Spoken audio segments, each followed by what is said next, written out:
Hello, learners. Welcome to Brainwave Learning. अस्सलाम वालेकुम। उम्मीद करती हूँ आप सब खैरियत से होंगे। क्या आपने कभी सोचा है कि साइंटिस्ट जो होते हैं वो किस तरह प्रॉब्लम्स को सॉल्व करते हैं? जैसे वो कैसे जानते हैं कि कोई भी पौधा है वो क्यों ग्रो नहीं कर रहा, या कोई उनको डिजीज़ हो गई है तो किस तरह फैल रही है और क्यों फैल रही है। आज हम सीखेंगे कि जो साइंटिस्ट होते हैं वो किस तरह प्रॉब्लम्स को सॉल्व करते हैं। साइंटिस्ट जब भी कोई रिसर्च करते हैं या कोई भी साइंटिफिक वर्क करते हैं तो उसके लिए वो कुछ स्पेसिफिक स्टेप्स को यूज़ करते हैं, और उन स्टेप्स को हम कहते हैं साइंटिफिक मेथड्स। साइंटिफिक मेथड्स में हम साइंस की बात करते हैं। अब साइंस में हम जानते हैं कि हम बायोलॉजी भी स्टडी करते हैं, केमिस्ट्री भी स्टडी करते हैं, फिजिक्स भी, मैथमेटिक्स भी, कंप्यूटर भी। साइंस की बहुत सारी फील्ड्स हैं। लेकिन जब हम बायोलॉजी की बात करेंगे तो हम इसमें जो भी स्टेप्स यूज़ करेंगे किसी भी प्रॉब्लम को सॉल्व करने के लिए, तो उसको हम कहेंगे बायोलॉजिकल मेथड। अब इन प्रॉब्लम्स को सॉल्व करने के लिए कौन कौन से स्टेप्स इन्वॉल्व होते हैं? सबसे पहले recognition of scientific problem, next है observation, hypothesis, deduction, experiments and results. सबसे पहला स्टेप है रिकॉग्निशन ऑफ द प्रॉब्लम या recognition of the scientific problem. इसमें क्या होता है कि जो साइंटिस्ट होते हैं वो प्रॉब्लम को आइडेंटिफाई करते हैं या डिफाइन करते हैं कि आया वो एक साइंटिफिक प्रॉब्लम है या नहीं है। फिर उसको इन्वेस्टिगेट करते हैं साइंटिस्ट, और ये जो प्रॉब्लम होती है या तो साइंटिस्ट के जहन में खुद से आ जाती है या तो किसी के पूछने से आती है। जैसे एक बियोलॉजिस्ट है, वो देखता है कि एक इलाके में प्लांट्स ग्रो कर रहे हैं, लेकिन वो अब पहले से ज़्यादा ग्रो कर रहे हैं।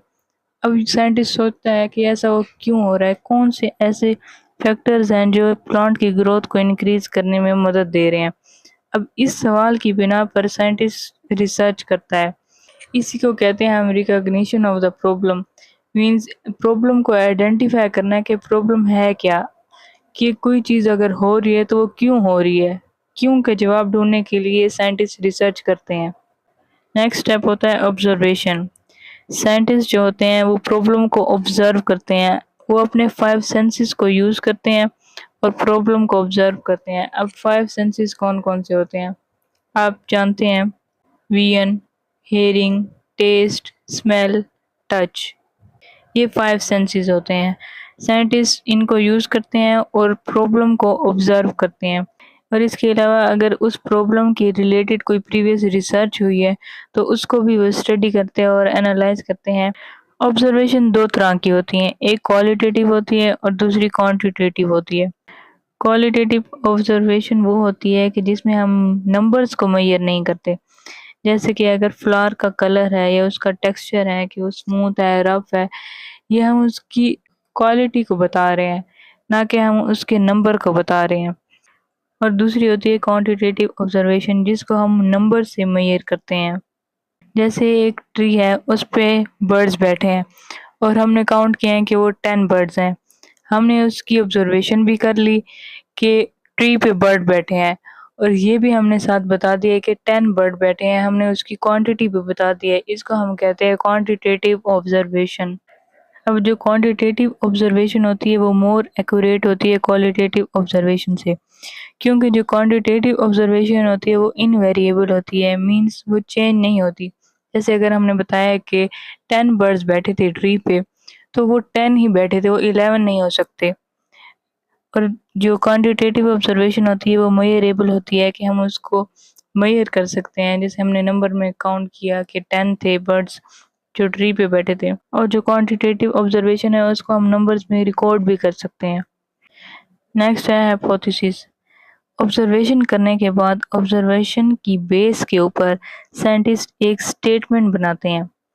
उस स्टेटमेंट में जो उनकी वो साइंटिफिक प्रॉब्लम होती है वो उनका आंसर प्रोवाइड करते हैं, कि जो प्रॉब्लम है वो किस तरह सॉल्व हो सकती है। उस साइंटिफिक प्रॉब्लम को सॉल्व करने के लिए जो साइंटिस्ट ने टेंटेटिव आंसर दिया है, मीन्स जो आर्जी तौर पर उन्होंने आंसर बनाया है कि इस प्रॉब्लम का ये सोल्यूशन हो सकता है, उसको हम कहते हैं हाइपोथेसिस। एक सिंगल प्रॉब्लम के लिए बहुत सारे हाइपोथेसिस भी बनाए जा सकते हैं। अब आगे हम पढ़ते हैं कि हाइपोथेसिस की कौन कौन सी कैरेक्टरिस्टिक्स होती हैं। सबसे पहले जो हमने हाइपोथेसिस दी है, जो हमने स्टेटमेंट बनाई है, उसके अंदर हमारी प्रॉब्लम का आंसर होना चाहिए। जैसे कोई प्रॉब्लम है वो किस तरह से सोल्व हो सकती है।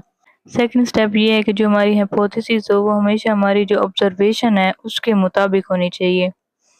हमने अगर ऑब्जर्व कोई एक चीज़ की है और हम उसके लिए स्टेटमेंट कोई और बना रहे हैं, ऐसा नहीं होना चाहिए। जैसी हमारी ऑब्जर्वेशन है वैसी हमारी स्टेटमेंट होनी चाहिए। तीसरा स्टेप ये है कि हम अपनी हाइपोथेसिस को एक्सपेरिमेंट के ज़रिए टेस्ट भी कर सकते हैं। चौथा स्टेप ये है कि जो हमारी हाइपोथेसिस है उसको हम डिसप्रूव भी कर सकते हैं, यानी उसको गलत भी साबित किया जा सकता है। जो हमारी स्टेटमेंट है उसको कोई गलत भी साबित कर सकता है। नेक्स्ट है डिडक्शन। जो हमने हाइपोथेसिस दी है उसकी बेस पे जो साइंटिस्ट होते हैं वो लॉजिकल रिजल्ट्स को डेवलप करते हैं। उन लॉजिकल रिजल्ट्स को हम डिडक्शन कहते हैं। और ये जो डिडक्शन है इसमें एक पैटर्न को फॉलो किया जाता है। उस पैटर्न को हम कहते हैं इफ एंड देन पैटर्न या if and then statement. Scientist assume करते हैं इफ, अगर हाइपोथेसिस जो उन्होंने दी है वो ट्रू है, देन फिर what might be the result, तो उसका रिजल्ट क्या होगा। अगर उन्होंने जो हाइपोथेसिस दी है वो सही है तो उसका रिजल्ट क्या होगा, इसको हम कहते हैं डिडक्शन।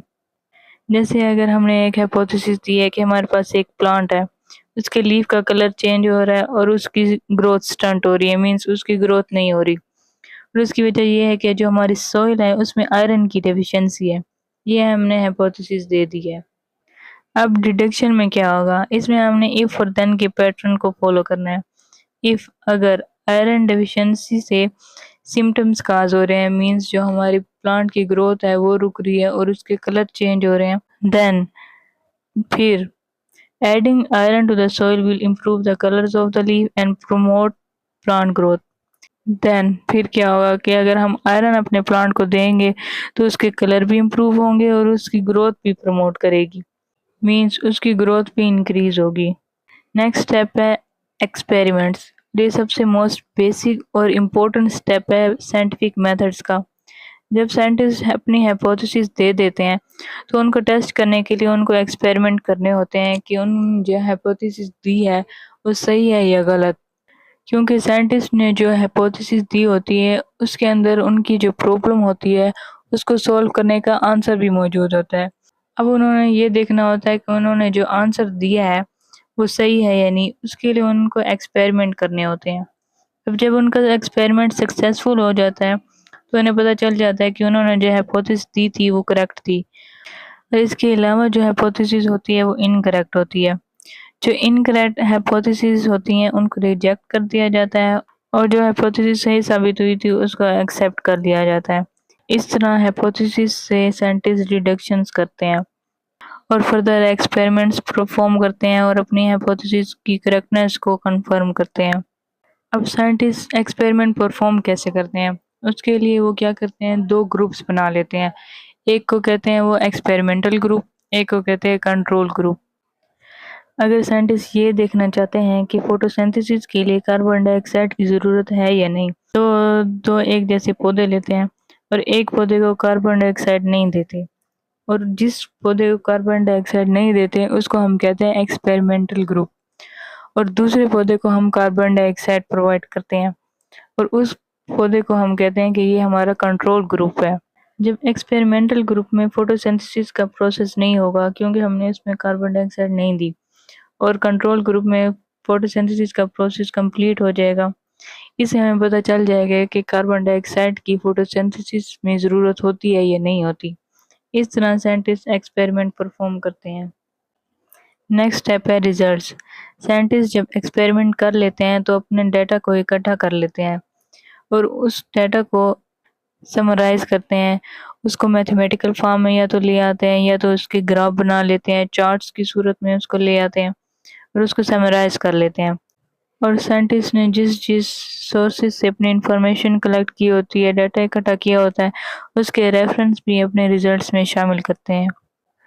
इस तरह साइंटिस्ट अपनी रिसर्च को साइंटिफिक जर्नल्स और बुक्स में पब्लिश करते हैं और इसके अलावा नेशनल और इंटरनेशनल मीटिंग्स में भी वो इनको शेयर करते हैं अपने रिजल्ट को, और इस तरह वो अपनी रिसर्च को पब्लिक कर देते हैं और नेशनल इंटरनेशनल मीटिंग्स में प्रेजेंटेशन के ज़रिए लोगों को बताते हैं कि उन्होंने किस तरह से रिसर्च किया है और उन्होंने जो रिसर्च किया है उसका आंसर क्या है, उनके क्या रिजल्ट्स आए हैं।